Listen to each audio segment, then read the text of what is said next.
Rob here from Media, and in this video we're going to be using the Google Maps element in Elementor, so stay tuned.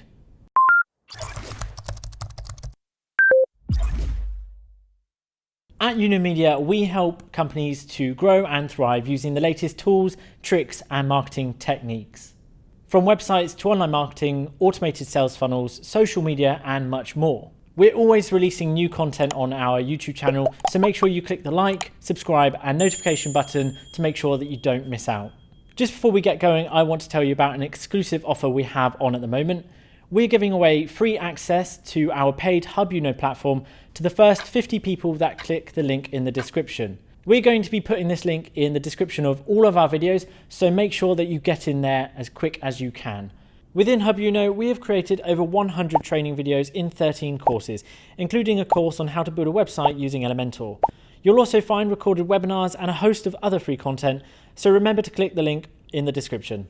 Let's get on with the video. Hello, in this video we are going to be talking about the Google Maps element in Elementor. Before we begin then, I've got a page layout of Elementor full width. I've got one section here with one column in, and I've changed the background color of the section to blue. To get back to our elements then, we just need to click the grid here. Let's go down to our Google Maps tile then and drag that into our column. In location, I'm just going to put Media. Of course, you'd want to put your address in. You can use postcodes or your full address to find whatever you need to find your location.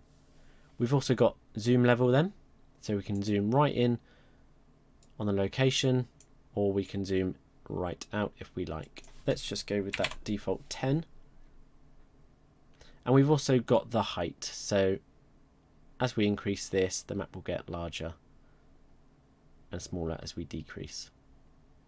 So I will just stop for a moment so you can pause the video, add your own map in, find your location, set the zoom level and the height, and then we're going to go and style this.